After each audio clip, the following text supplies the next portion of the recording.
And the real problem in this scene, Michael, is they don't want to go back to the shadow. They want to go back to their families. If she really wanted to make an impact, she would have said, "Go back to your homes." You know, Michael, I have come to look forward to these reviews of the Rings of Power because I have come. No, I have come. No, I didn't say I look forward to watching the Rings of Power. I look forward to our reviews of the Rings of Power. And somebody on our Discord, which is, by the way, guys, I don't really say this usually on the YouTube only or YouTube primarily videos, but we do have a membership that you can become a part of at thewonder.com/member. You get it's $4 a month. First month is free, and you get access to our Discord chat. You get access to our extended podcast, which is usually about 15 to 20 minutes longer. We talk about the things that you guys ask in Discord. And you can also join our Discord as a freeloader, which gives you access to a subset of our channels there. So you can just click on the link below for that. Okay. That being said, remember thewonder.com/member. Somebody, I think it was Lynn, who's one of our sponsors who goes above and beyond the $4 a month to support us. She said that this is kind of like Mystery Science Theater 3000. Like that's how this is what it feels like. And I'm like, that's so right. It feels exactly like we're watching this movie and just commenting on the stupidity of it the entire time. Yeah, and I responded to her because it's so true. I love Mystery Science Theater 3000. My wife and I actually did some dates in years past where we just sit and watch Mr. Amnesty 3K. We love laughing at the stupidity. And I am, like you, I'm getting to that point here. I'm getting to the point where the show is so stupid. It's so contrived. Literally every single scene feels to me like it's just a grab bag. It's a cornucopia. They're like stuffing in. No. What can we stuff in from the books? I know. What can we stuff in from Peter Jackson? What can we stuff in from what we think is a cool vision? Because we're all emotional 13-year-olds. What can we do? Like stuff this in, stuff that in. It doesn't have to. Like they literally, I think they have no new ideas. These guys have they're copying and pasting and then adding a new style, right? That's like sorry, I'm speaking like web language. That's what it is. That's all they're doing. The framework is there. The same thing is there. It's just a different person saying it. Yeah. Okay. And their characters make no sense. Their motivations make no sense. They switch from moment to moment. They try to shoehorn in romance that is hilariously stupid and bad. That's gonna be fun to go through. The Estrid Isildur romance. It just the like romance built on lies. Sudden, voila, yeah, lies and dirt, mud. Your romance built on mud. I was like, this is the true, like you said. Okay, so we'll get to the Estrid Isildur romance.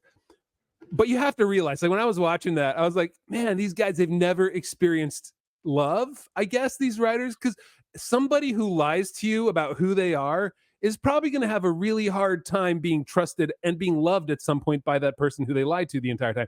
But Isildur completely ignores that. It's like high school, right? You're attracted to the girl and you don't care about the rest of her personality. That's kind of what it is, right? You're ruled by a certain part of your hormones rather than and also. And it ends like a high school romance. In this episode, anyway, it's like, oh, she's got another boyfriend. Well, I know, right? Yeah. I guess slow, dramatic walk away while everyone's supposed to feel sorry for me. This is so awesome. I love it. It's just so obvious now. You thought like people were saying like season 2 is better, and after watching this episode, I think I can officially say season 2 is worse because they are leaning into their inability to tell a story and the amateurish nature that they imbue into every single character. There is no redemption to what season 1 was in season 2 at all. I'm actually starting to feel bad for the actors.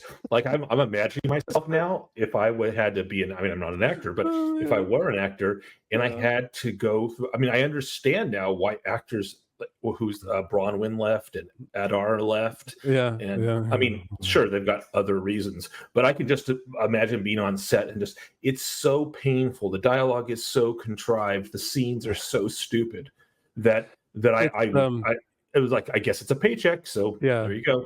I think of they're only doing what they can with the content given to them, and so maybe they're okay actors, but there's no way that anybody's going to look at this and go like, oh yeah, I should hire them for this job. I'm like, unless you've already been an actor before this, I don't see it happening. It's kind of like This is a really weird analogy, but it's kind of like John Wilkes Booth and his brother. His brother was a big actor, was huge, was everything, and like had a big name for himself.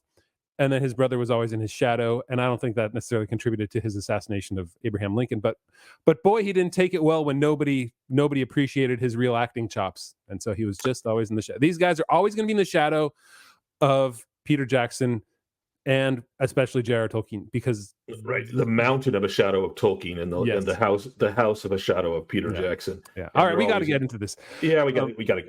Okay. So there are three. Believe it or not, they stuck with 3 storylines this time too. Like we mentioned this back a couple episodes ago, where we're saying it is interesting how they're not trying to shoehorn in like 5 storylines per episode now. They're just focusing on 3, and they're going back and forth for the most part. Although the Rune storyline, you could say, has like 3 storylines within it. I guess you're right. So, but it's all they're all connected, because you've got the Dark Wizard who goes after Gandalf and the hobbits, and then you've got the hobbits that are stuck by themselves and Gandalf. Anyway, we'll get into it. All right, so let's take a look here at which storyline we're doing first. The Elves. Okay. The Elves.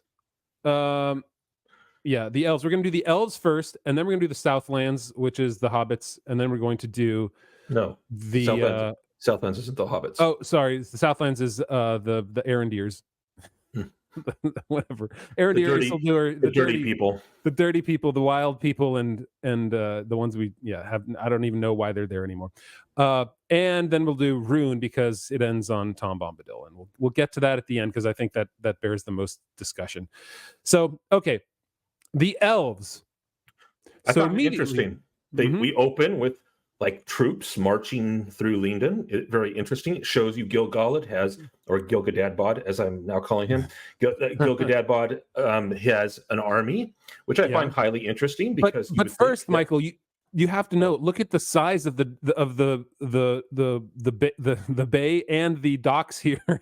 All right, the Grey Havens, Grey Havens, where there's like 3 ships. 4? They got 4. 4. 1, 2, 3, 4. Yeah, four small swan dinghies. And then, like you said, there you go. There's a little bit of the soldiers coming in. So they did show a little bit more, but the Havens itself is essentially that. That's all we see of it. It's just kind of like Linden. All we see is tree on a cliff. It's like, they have to give us occasional shots of like the DEI elf shot. Like, let's prove that there are people of at least 4 different skin tones and ethnicities all in one shot. Yeah. Okay, thanks. Yeah. But then what I found interesting was in this passage 2 things. Elrond is leading. Galadriel is still sarcastic and petulant, still acting like a teenager. She's bitter because Elrond outranks her. Which, look, if was really the commander of the Northern armies, which she wasn't, then you could see that she would rankle a little bit at being demoted. But you know what she wouldn't do? Show it, because she's a mature elf. She would it would be an internal thing. She wouldn't be petulant and snarky, but she is. But also, this is so cool.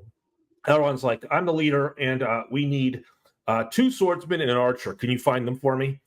And then, hilariously, which when we cut to the next scene, there's 2 swordsmen and an archer and another guy. Like, elves can't count, apparently. So Galadriel's like, I'll find 3 people. The cartographer, the maps guy. He's we call him is Thomas, because he's our Thomas guide. Okay. Back in the day, because you need 1 elf to hold the maps. Apparently, he can't do anything else than hold maps.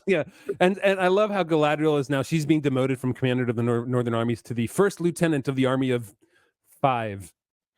So apparently, Sauron can just call down lightning to blow up a whole bridge like this. This is like major munitions from an airstrike or something. So this is, as far as I can tell, this has got to be the Brandywine River, the Barrow-wights, right? This is what we know. The hobbits cross it at the ferry, right? Yeah, remembering that right in Lord of the Rings? Yep.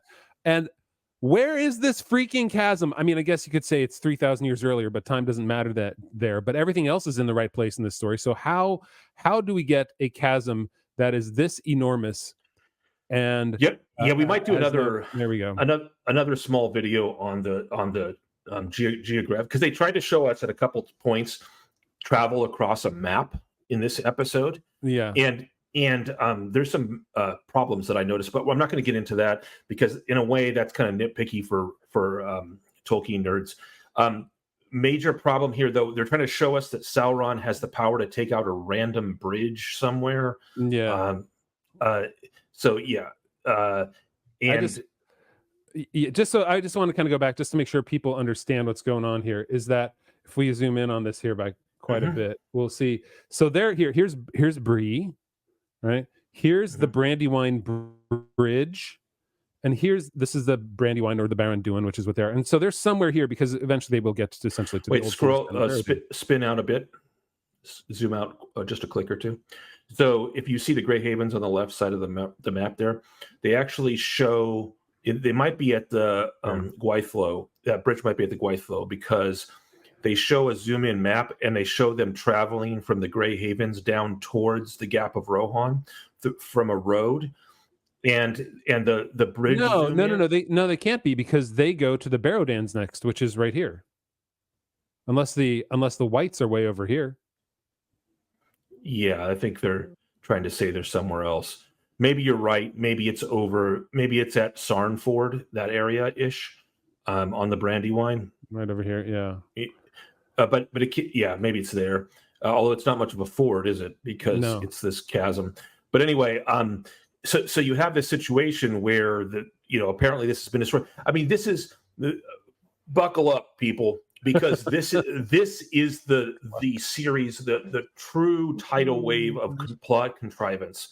Like they can't do anything realistically. Like what? Sauron's going to deploy explosives or lightning of a sort that he could just destroy the elves with if he has that kind of power to wreck a whole bridge like this over a chasm. But we have to have this so that they can go south through the Barrow Downs, which don't exist yet. Well, so yes, okay. First of all, Sauron doesn't have an army. They've established that he's by himself. They haven't shown us at all with him with like his best bud Bill or whatever. Like he's got nobody except his best friend Celebrimbor right now. But he's got no orcs. He's been by himself since the beginning of episode 1 of season 1. He's been by himself. So he's got nobody to blow this up with. So what is he doing? And then Galadriel goes into her statements about he is awakening evil everywhere. Essentially, that's what she's saying. Like, because he's around, evil is awakening everywhere, which okay, whatever. I can buy that in that sense, but they haven't shown us that. They just tell us that now. So where's this evil awakening? Well, Galadriel says it's not a good idea to go south because there's an evil forest, but Elrond says nope, we're gonna do it, and then she gets all pissy and he gets intense. I actually like this Elrond. At least he was a little bit more assertive. He wasn't the politician architect, and it's just the interaction between them, again, comical teenager. Yeah. And we get our first Memberberries scene here. We get Galadriel getting a ring vision, and it's like, remember the Barrow-wight hand? Remember? The hand just comes. Because remember, that's the first time we see a Barrow-wight in Lord of the Rings, is in the Barrow Downs, and Frodo wakes up and sees a Barrow-wight hand crawling out of the dark. So this is the same thing. This is also par for the course. They do a ton of these Memberberries. And I was thinking about these kinds of Memberberries, which are funny because they aren't appealing to people. So there's only two possibilities I can think of. They're not appealing to the general population that has not read The Lord of the Rings but has watched the movies, because there are no Barrow-wights in the movies. Yeah. So there are only two possibilities I can think of. And you tell me if you can think of another one. One, they're actually trying to appeal to fans of the books by putting Barrow-wights in. So that's one possibility. And I was trying to give them the benefit of the doubt and land on one, but by the end of this episode, I've landed on two. The second possibility is they actually don't have any way to come, like you said at the beginning, they can't come up with their own material. So they literally have to just like reach back and like pull things out of Tolkien's work for material. They're like, in other words, so they've written themselves in a corner, right? At the beginning of this episode, and we were talking about all of season 2, they've written themselves in a corner. Sauron's already appeared and they know it's Sauron, and Galadriel, against all reason, and her character told no one that Sauron was there. She had been shouting to the world that Sauron's really here, and everyone's like, yeah, whatever, since the beginning of season 1. And then she finds evidence that he's here, and she just decides not to tell anyone. So they've written themselves in a corner where now she's telling people, and so now they got to go find him, and so they have to create tension and prevent the elves from finding him, so that he can sit in Austin Athel with Celebrimbor and make the rings. Yeah. And so they have to artificially create these scenarios where the elves can't, for some reason, travel from Lindon to Eregion. Like the elves, the thing they did all the time. They were 2 major kingdoms of the elves, and they couldn't do it. And so how do you make elves not be able to travel from one place to another? You blow up a bridge. How do you blow up a bridge? Don't know. Not going to tell you. How do you now? There's a party of elves of great power, Elrond and Galadriel, and a few elves. By the way, the most important thing to happen at this time in Middle Earth is Sauron returning, right? So if you're the High King of the elves, you definitely send 6 people to go check it out. So it's just so stupid. Well, so it started at the beginning. She was the commander of the Northern armies and had 6 people there too. So all right. I don't know. Everything is so small. That's where it goes. Anyway, sorry. Go ahead. Yeah. So now they're on the road, and we got to have a scenario after scenario of stupidity for why they can't reach Austin Athel. Like, you can walk apparently from Austin Athel to Khazad-dûm in an afternoon, but it takes but it's beyond the reach of the Elven King and Galadriel and everyone else to travel from one Elven city to another. So they have to make this contrivance to do that. Well, and the Barrow-wights are part of that contrivance. They're just like, what can we do? Oh, evil things. Never mind the fact that those evil things didn't exist until after Sauron arose and the Witch King arose, and the Witch King creates the Barrow-wights. It doesn't. It's just so immensely stupid. Yeah. So what was your question? My question was, there are 2 reasons for are they pulling Barrow-wights out of their out of somewhere out of their nether regions? Yes. Are they pulling Barrow-wights up because they want to appeal to people that have read the books, but because they're not appealing to moviegoers, or they have such a dearth of actual material and ways to come up with what could happen to these elves that could stop them from traveling. I get you. Okay. So we're going to pull Barrow-wights. So the answer to both of those is yes.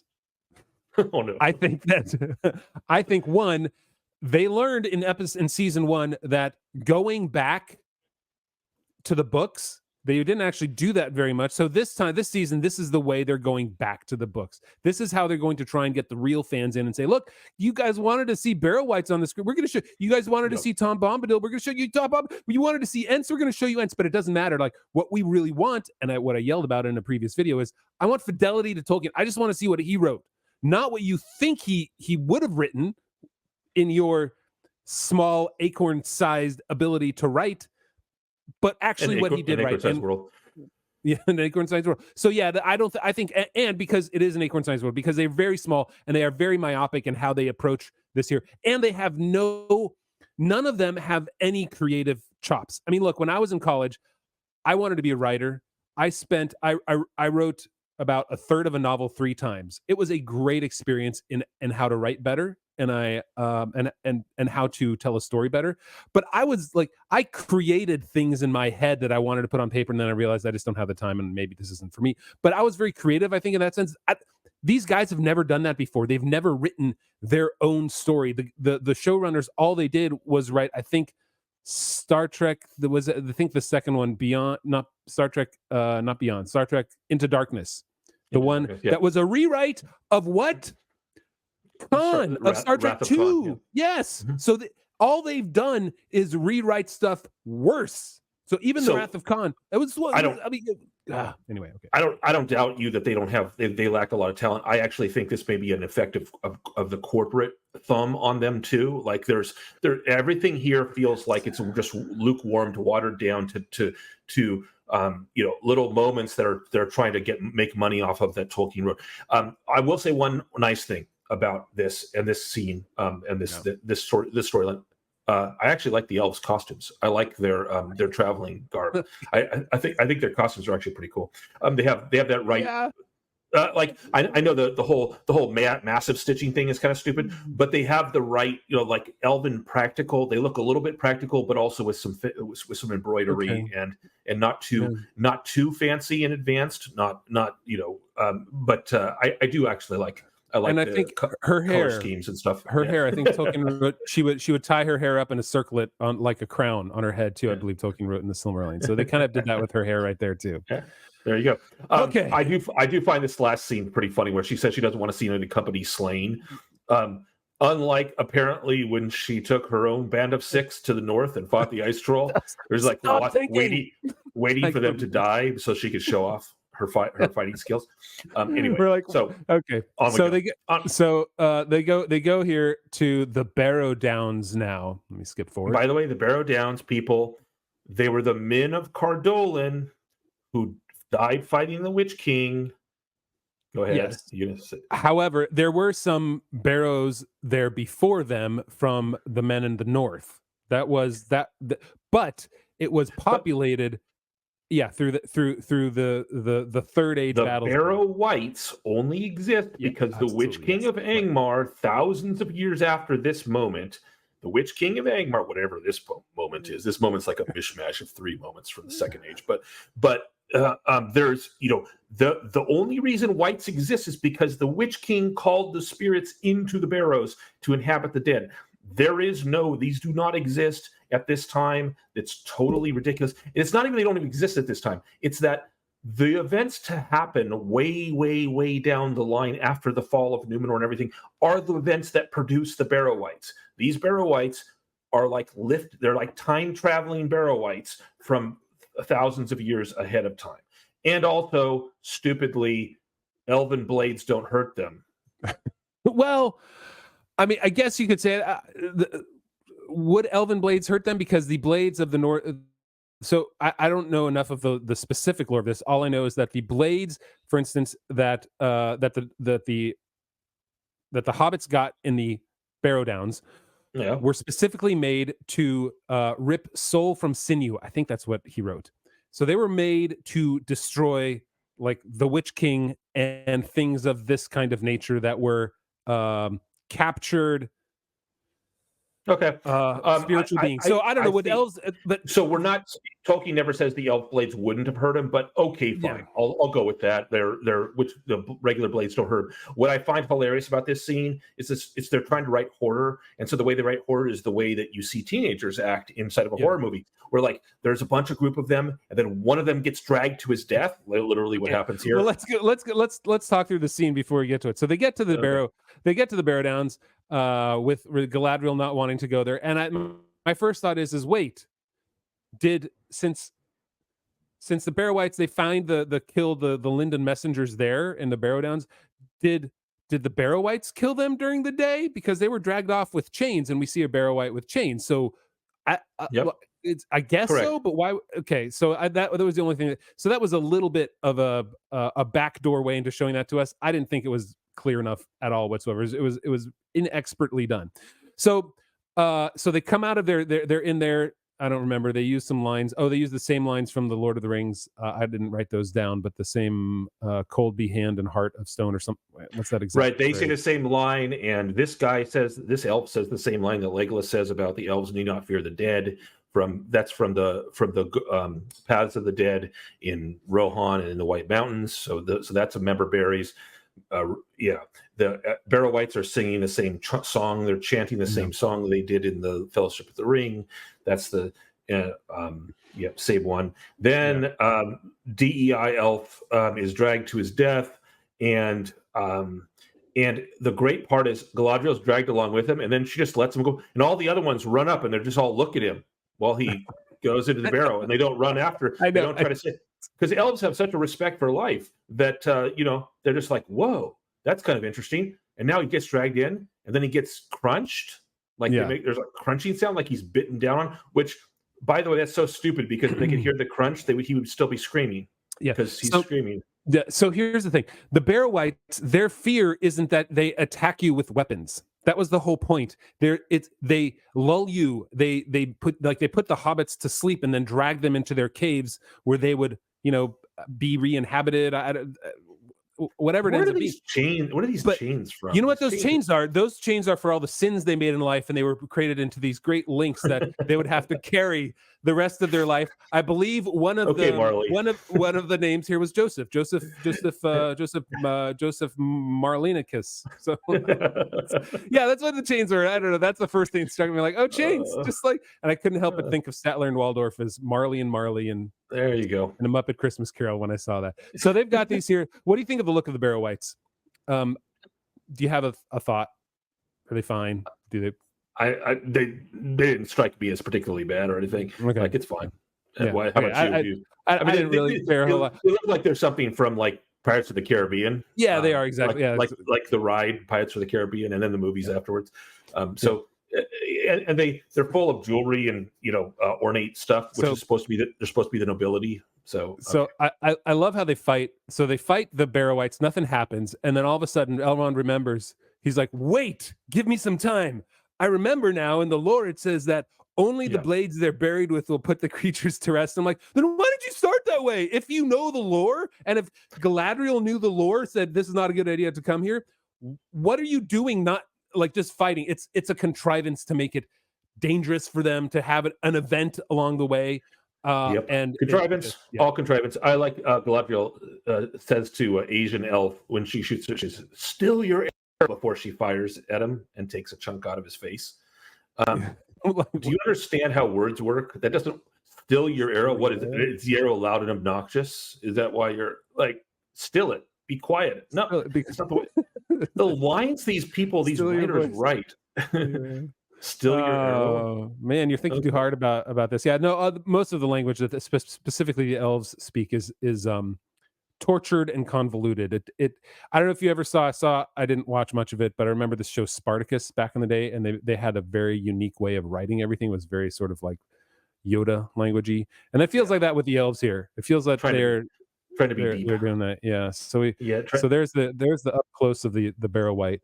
And what I don't like about this again is that the Barrow-wight is like it's a thriller more than it is a terror. And here's the way I say it. It's more like X-Files than it is like Jason Voorhees, right? Than sure. Or what is that? Friday the 13th. So that's where I just don't like the look of this here. I think it would have done better if it was more frightening and like. Okay, first of all, the dumb idea of the Barrow-wights shouldn't be there. They should create their own dangers along the way. If there are great evils waking up in the world, can we just do something different? If you're already like going into the something different for the Lord of the Rings, don't just give us these Memberberries all the time, because all we're going to do, like what we're doing here, is we're criticizing it because you can't even do it right. So, but Jonathan, they do give us something different. This one has beads, not chains. So this is creating. Small little sins in life, little problems. The times. Oh, are these the same beads they grab them with? I thought the chains were something different. I don't know. Or is it all the same? Is all the same? These look different than the ones they were being grabbed with, like the chains. They looked. Maybe the chains were chains. The chains were real big chains. Yeah, they weren't the little beads. Yeah. No, that was just on his head. Those are just decorations because they're exactly. Because they're different. They're totally different. Yeah. So here's a question: is Sauron just that stupid? Like, so what was his plan? So Sauron apparently took out a bridge with a lightning storm that he should have, if he was that smart, he should have just leveled Lindon with it and killed Gil-galad and Galadriel. And if you can blow up massive stone bridges like you have ordnance of that kind. But anyway, so he does that, and then we know that the elves have a choice. And is he like 50-50. If they go one way, I've awakened these Barrow-wights that will eat them. And if they go the other way, I guess I get caught. Because remember, there were two paths to it. And they chose the wrong path. They chose the Barrow-wight path. So I mean, what are we supposed to think is going on here? How does Sauron like planning this out? Everything makes no sense. All right. Speaking of making no sense, we have the conversation. The next part of this dialogue is the conversation. It's the next scene. It's happening. But it's Galadriel says that believes the ring is guiding her. And she says, it's the only path to victory. And then we have this contrived Elrond thing where Elrond says, did you ever think of the cost of victory? When does the cost of victory become too great for you? And I want to point out something. Elrond has still zero evidence that the elven rings are are anything terrible, let alone anything so terrible that it's on the level of destroying the elves or ruining Middle Earth. So here, if you're Elrond, his motivation, here's what I'm saying, folks. Elrond's motivation still makes no sense. Because his point is, I think the Elven rings are evil because they were tainted by Sauron. Okay, I mean that's believable, fine, in the story as written. But I think the Elven rings are evil because they were tainted by Sauron, and I think it's so much that I'm willing to forego the life of the elves on this entire world. Like I'm willing to have us all have to retreat to Valinor and have the land destroyed and everything fall into Sauron because I'm afraid the rings are tainted by Sauron. Do you understand how stupid that is? Like, I'm willing to let everything die to Sauron because otherwise you might be using a weapon that's tainted by Sauron. And you might die to Sauron. So what's the thing that you fear? There is none. There is none. You have no evidence for it, by the way. The Elven rings haven't done anything bad yet. And you are willing to let everything get destroyed so that the rings might not taint something, and Sauron might win. Stop thinking. Stop it. Stop it. You can't make sense of this plot. However, we do know that the rings are the ring. So Galadriel argues that the ring is clarifying that the evil is more near than ever. And I'm like, really? You need the ring to do this? How much has been going on? Like, there was an entire volcano created in an afternoon because of the evil that you saw down there, but yet you're like, I don't know. It's because of this ring that I think we're in bad times. I'm like, come on.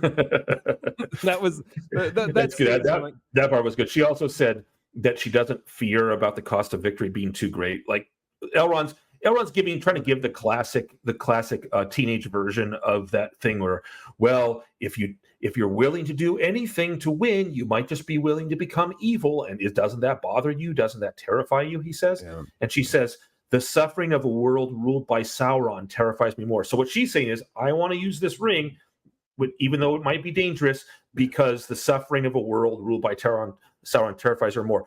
But apparently, when you had the chance to stop Sauron, when you had Gil-galad and Celebrimbor and Elrond, a whole elven army in Austin Field at the end of last season, the suffering of the world ruled by Sauron wasn't enough to not let you go because you were a little impressed because it brought him there. Like, because your 2,000-year-old job you failed at in an afternoon. Right, in an afternoon. And boy, was your face red, so you thought, I'll risk the whole world. Apparently didn't terrify you back then. So what kind of person is ruled by their petty emotions that they won't disclose the presence of a lord of evil because they're embarrassed that he fooled them? That person is 13 years old. This is a person ruled by hormones and rage and shame and their feels all the time, and that's the character they've written for Galadriel. So on we go. It is ridiculous. So she does have this little vision of Elrond and Celebrimbor captured by Sauron, pulling down the statue of Feanor there in Eregion. Right. That's the evil that she sees. And all right, so then we get final and stupidest scene from the elves. Is that hyperbole, Michael? Is that hyperbole? This is so dumb. No, it is dumb. It is the worst. Okay, first I want to say they keep having the maps that show them where they're going, right? The little Indiana Jones style like maps that are a lot less clear, because I think they heard in season 1 where like nothing takes any time. So their solution to things taking time was like, throw the Indiana Jones map on there. Show them that they went somewhere. I thought that was just like, oh, okay, that's what you learned right here. Yeah. So now the two stories cross-ish, not really. But the army of I call them the two stories because there's a trail of destruction in the Southland story that we haven't got to yet, and it turns out we now find out that the trail of destruction is caused by that really big troll, like knocking trees over as he goes along, and the orcs are literally marching slowly, leaving a swath of destruction from Mordor across the north of the White Mountains, through what's going to become Rohan, through the gap of Rohan, up to Eregion. They're slowly marching, burning and destroying everything, and no one notices. My note right here is they marched the whole way without being found out. Like, all the elves who live there, like, Nobody notices. Nobody noticed. No, nobody notices. Nothing's wrong here. That's because it takes them about 4 hours to go the entire distance. That's right. That's right. So they're marking their path of destruction, and lo and behold, Elrond and Galadriel and the remaining 3 elves, because there used to be more, but the remaining 3 elves find them, and we find out that, I mean, this is the stupidest storyline, because they see the swath of destruction, the orcs, and then all of a sudden, all of these great elf lords and elves with sharp ears and everything, all of a sudden, voila, the orcs pop up behind them, and they didn't see them coming or hear them coming. No. And the orcs aren't even like hunting them quietly. They're yelling and shooting at a horse, arrows at a horse. So the elves didn't hear them coming at all. And not only didn't the elves hear them, but now that the elves do hear them and see them, one of the elves catches a stray arrow randomly, like in the gut, and then Galadriel heals him with Venya, with her Jedi Master ring. Now, did I say Venya? Oh my gosh! Vilya. Vilya. Yeah. Oh no, it's Nenya. It's Nenya. We combined both. We got it right. Yeah. So she healed. Yeah. But there they are. So this is sort of like what Rian Johnson did when he took The Last Jedi. He's like, Jedi powers, we can do whatever we want with it now. They're doing that with the rings. We can do whatever. The mithril magic is imbued into these rings, and they are now the healing power of that. If this was the healing power, wouldn't Galadriel have done something with Frodo? Wouldn't, unless you'd say like maybe the power was taken away after the One Ring was. No, that was after the One Ring was destroyed. The One Ring's still there. Anyway, so maybe she used it, then it would be a bad thing. But however, like the idea that it's also like I can just heal wounds with it, I can just put it on there, and all of a sudden the arrow just fell off. It just fell out of his chest. It dissolved the arrow, which I mean sucks to be his gut, because it's like arrow ash in his gut now or something. I don't know. Whatever. She can like destroy matter, and so the arrow turns to nothing, and then the gut is healed. And what's even worse is the elves are, by the way, they ordered a swordsman, and that guy just has like small knives. So I think they got gypped on their elf. Notice that. Their elven mercenary. And by the way, they're covering his mouth. Like, don't talk. This is so teenage horror thing. So anyway, the orcs haven't found them yet. The orcs don't even know they've shot the elf. It was an accident. And then the elves, she heals him, and then the orcs are like, we can smell elves. So but they still haven't found them. And then Galadriel's like, does that stupid stereotype like, I'll hold them off. You all go forward and I'll die alone. You just take the ring, Elrond. How about you just turn and walk the other direction from where the orcs are? How about you start running silently and invisibly through the woods because you're elves? How about you just escape, because they're literally the orcs are literally marching at a walking pace. So you just outrun them. How about that? They haven't even seen you. So, but she's going to sacrifice herself for no reason and give up the ring for no reason. Yeah. And she'll jump the horse that they were carrying, which just happens to be, or no, she does that in a second. But she runs at them, and this has got to be the most stupidest fight ever.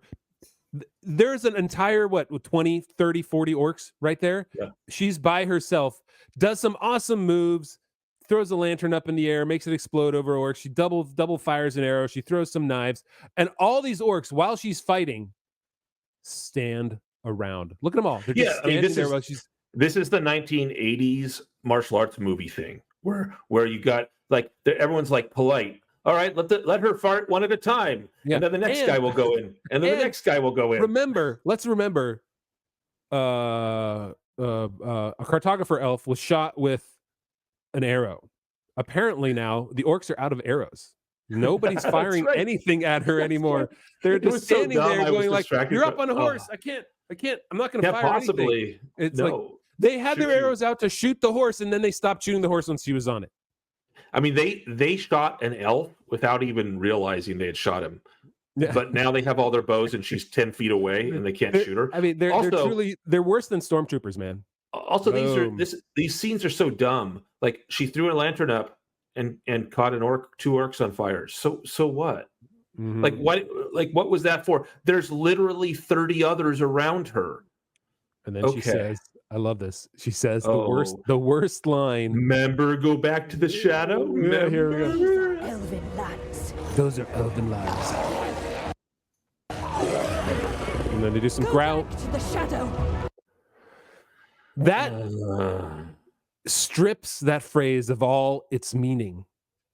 This is when Gandalf says this to the Balrog on the bridge of Khazad-dûm,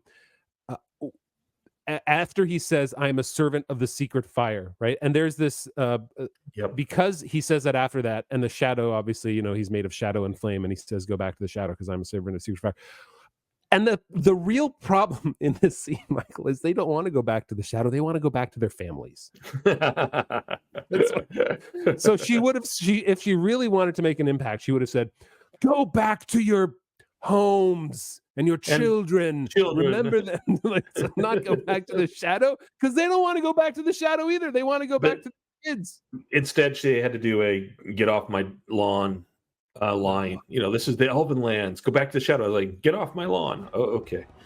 And then she's what is she gonna do there? What's the point of her just riding slowly at a big band of orcs, and then she just gets pulled off? And again, motivations entirely opposite. Elrond and his people. Okay, what are they? They're leaving her to die. That's super elvish, right? Right. I know. First of all, she should never fought in the first place. They just run away and they'll outpace the orcs. So problem solved. Second of all, he's then just to let her die, and he's all petulant about it. He says, "Oh, she wasn't trying to save us. She was trying to save the ring."